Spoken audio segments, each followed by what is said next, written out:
सुमित्रा जी, स्त्री और स्त्री को दो चीज घर में चाहिए ही चाहिए। एक स्त्री में स्त्री को घर में प्यार चाहिए पूरा और अधिकार चाहिए पूरा। और मेरी भक्तिमती सुमित्रा मां के साथ दो ही बड़ी बात हुई कि दोनों नहीं मिला उनको। पट्टमहिषी के सारे अधिकार बड़ी महारानी कौशल्या के पास थे और महाराज का 100% प्यार कैकेयी के पास था। मेरी मां सुमित्रा को ना घर में प्यार मिला ना अधिकार मिला, लेकिन बिना प्यार और बिना अधिकार के भी अपने कर्तव्य के पद से कभी विचलित नहीं हुई। उसका नाम सुमित्रा है। न मिले तो न मिले प्यार, न मिले तो न मिले अधिकार। और आज भी लाखों माताएं भारतवर्ष में ऐसी है जिनको दोनों नहीं मिल रहा है, पर धन्य है कि उन्होंने अपनी गृहस्थी को टूटने नहीं दिया। आज भी ऐसी अनेक माताएं हैं जिनको शादी किए 30-30 साल हो गए हैं, बहुएं आ गई उनकी भी, पर आज भी घर में चवन्नी खर्च करने का अधिकार नहीं है। घर के सामने से सब्जी का ठेला निकल जाए तो बस देख सकती है, पर खरीद। एक भाभी जी बड़ी गौर से देख रही थी, मैं उनके घर भोजन करने गया, मुझे कहने लगी पंडित जी नींबू कितने अच्छे हैं। तो मैंने कहा अच्छे तो ले लो ना। बोले पंडित जी मेरी सास इससे भी ज्यादा खट्टी है, आप झगड़ा कराओगे क्या? अभी मैं ले लूंगी तो कोराम मच जाएगा, नींबू ले लूंगी तो मैं। 30-30 साल हो गए, नींबू खरीदने का अधिकार नहीं है कई घरों में आज भी। और घर में प्यार नहीं मिला, ना जेठ का, ना जिठानी का, ना सास का, ना ससुर का, ना देवर का, ना देवरानी का। अरे जिसका मिलना चाहिए वो नालायक भी रात को 2 बजे लड़खड़ाता हुआ आता है। पर फिर भी धन्य वो सुमित्राएं जिन्होंने अपने घर को टूटने नहीं दिए। इसलिए समझना सुमित्रा को बहुत सावधानी से। सुमित्रा साधारण चरित्र नहीं है मानस का, वो भक्तिमती है सुमित्रा, वो कर्तव्य की पराकाष्ठा है सुमित्रा, वो समर्पण का सुमेरु पर्वत है सुमित्रा, वो रजनीगंधा सुमित्रा। एक चरित्र सुमित्रा का कहता हूं आपको, क्रम भंग करके कहता हूं। राम राज्य के बाद की घटना आपको सुमित्रा जी के बारे में कहता हूं, सुनिएगा। फिर राम जन्म में चलेंगे, लेकिन आज सुमित्रा बीच में आ ही गई तो थोड़ा ठीक से समझ लें। जब भगवान राम का राज्याभिषेक हो गया और दैहिक दैविक भौतिक संताप समाप्त हो गए,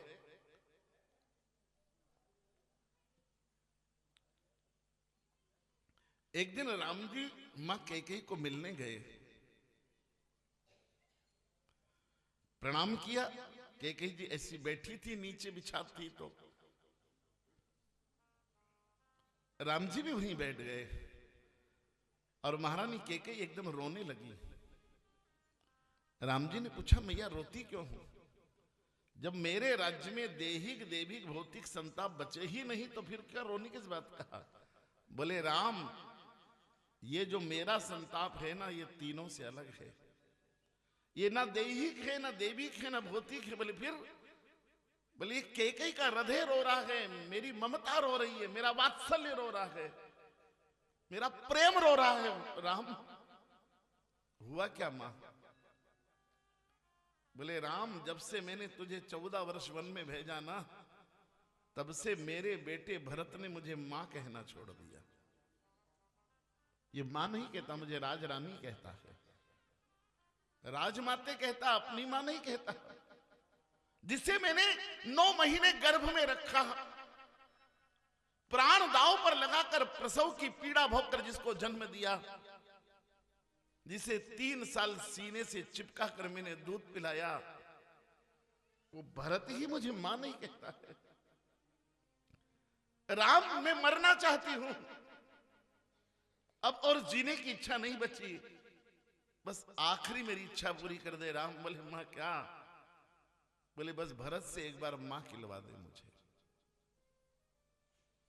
अगर भरत एक बार मां कह देना तो मैं शरीर छोड़ दूं, अब नहीं जीना चाहती। एक बार भरत मां कह दे तो मैं समझ लूंगी कि भरत ने मुझे क्षमा कर दिया। राम जी ने कहा क्षमा करे मां, नहीं खिलवा पाऊंगा, क्योंकि मैं भरत को आज्ञा दे दूं, भरत मना नहीं करेगा। एक बार नहीं 100 बार तुझे मां कह दे मेरे कहने से है, पर मैं जानता हूं कि उसी दिन भरत प्राण भी छोड़ देगा। और मैं भरत को खोना नहीं चाहता मां, मैं भरत के प्राण नहीं ले सकता, पर फिर भी तेरी आज्ञा है ना, तो आज एक कोशिश करता हूं मां। अब मैं कितना सफल हो पाऊंगा नहीं। बोले हाँ राम कोशिश तो कर। बोले हाँ भूल चूक में भरत मां कह दे तो ठीक है, मैं कोशिश कर सकता हूं। बोले कोशिश कर। राम जी ने ताली बजाई, एक सेवक दौड़ कर आया। जी महाराज। राम जी ने कहा जाओ दौड़कर युवराज भरत के भवन में और मेरी सूचना दो कि मैंने तत्काल याद किया। सेवक दौड़कर गया भरत जी के पास, कहा महाराज महाराज एक जरूरी समाचार है। बोले क्या? बोले राजा राम ने आपको तत्काल याद किया। जैसे ही का तत्काल याद किया, भरत जी दौड़ पड़े नंगे पांव, क्योंकि राम बुलाए और भरत पादुका पहन ले तो भरत के प्रेम में कमी हो जाती है। राम बुलाए तो फिर भरत के पास इतना अवकाश नहीं कि वो जूते पहन ले। नंगे पांव दौड़े। वो सेवक चिल्लाया रुको रुको भरतलाल जी रुको तो सही। बोले क्या? बोले राम जी उधर उनके महल में थोड़ी, अभी मैं कहना भूल गया महाराज। बोले क्या? बोले राम जी इस समय महारानी कैकेयी के भवन में। आपको कैकेयी के भवन में याद किया है। भरत जी रुक गए हैं। कहां है? बोले हाँ महाराज कैकेयी के भवन में। जाऊं कि न जाऊं कैकेयी के भवन में? 14 वर्ष पहले गया था तो अपने पिता की अर्थी उठाकर लाया था। 14 वर्ष पहले कैकेयी के भवन में गया था तो पिता का मरा हुआ मुंह देखा था मैंने। उस दिन से फिर कभी नहीं गया कैकेयी के भवन में। जिस कैकेयी के भवन से पिता की अर्थी लाया था मैं कभी लौट कर नहीं गया वहां। और आज भगवान ने फिर वहां बुलाया। पता नहीं कैकेयी ने क्या षड्यंत्र किया होगा। पता नहीं आज कौन सा अपशकुन देखना पड़ेगा मुझे। क्यों बुलाया होगा? पर राम जी ने बुलाए तो मुझे नरक में भी जाना पड़े तो मैं जाऊंगा। भरत जी गए दबे पांव। देखा द्वार से कि भगवान बैठे हैं, महारानी कैकेयी बैठी है। जाते ही प्रणाम किया। राजरानी महारानी कैकेयी को प्रणाम। और भैया राम अपने भरत का प्रणाम स्वीकार करो। राम जी ने जवाब नहीं दिया और एकदम कैकेयी की गोदी में लेट गए। और कैकेयी की गोदी में लौट कर कहा भरत भरत आशीर्वाद बाद में देंगे, पहले बता मैं किसकी गोदी में सो रहा हूं। राम जी को लगा कि जल्दी जल्दी में भरत कह देगा कि आप मां की गोदी में सो रहे हो, तो एक बार तो मां शब्द निकल ही जाएगा कैकेयी के बारे में। भरत भरत जल्दी बता मैं किसकी गोदी में सो रहा हूं। भरत जी ने कहा सत्ता की भूखी, सिंहासन की प्यासी, कुल की कलंकनी महारानी कैकेयी की गोदी में सो रहे हो। और ये भरत कभी नहीं कह सकता इस जिह्वा से जो आप फैलाना चाहते हैं। और कोई आज्ञा है या जाऊं मैं? मुझे मालूम था कि कोई ना कोई षड्यंत्र हुआ होगा आपके साथ आज, इसलिए आप मुझसे ये प्रश्न पूछ रहे हो। बोले भरत नहीं। भरत जी चल दिए। इस सेवक के लिए और कोई आज्ञा हो तो बता देना प्रभु। ये भरत आपके लिए प्राण भी दे सकता है, पर भरत वो नहीं कह सकता जो आप खिलवाना चाहते हैं। भगवान राम फूट फूट कर रोने लगे कि मां क्षमा कर देना, आज भी मैं भरत से तुझे मां नहीं खिलवा पाया। ए मां तेरी इच्छा की पूर्ति नहीं कर पाया। कैकेयी ने अपने साड़ी के पल्लू से राम जी के आंसू पूछे कि रो मत बेटा, रो मत राम, इसमें तेरी गलती नहीं है, इसमें भी मेरी गलती है। बोले मां आपकी क्या गलती? बोले एक रहस्य की बात है जो मैंने आज तक किसी को नहीं बताई, तुझे बता रही हूं राम, सुन ले दो रहस्य की बात। बोले मां बताओ क्या?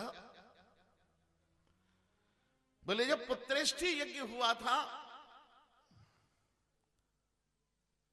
तो यज्ञ भगवान की प्रसाद जब बांटी जा रही थी तो तेरे पिताजी ने वो खीर का पाव भर का प्रसाद सुमित्रा जी की तरफ करके कहा था कि सुमित्रा लो, और मैं बीच में बोल उठी और मैं दौड़ी, और जो सुमित्रा के हिस्से का प्रसाद था ना वो मैंने ले लिया, छीन लिया, और सुमित्रा को नहीं मिला। आज समझ में आया मेरे राम, मेरे बेटे राम, कि जो दूसरों का हिस्सा छीनता है ना, एक दिन उसका हिस्सा भी कुछ चला जाता है।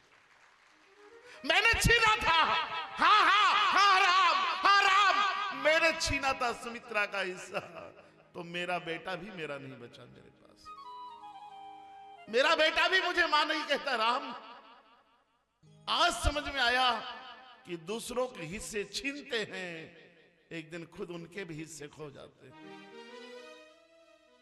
और राम सुन, एक बात और सुन मेरे बेटे, मृत्यु के मुख में जाती इस कैकेयी को आज समझ में आया है। राम जी ने कहा मां क्या?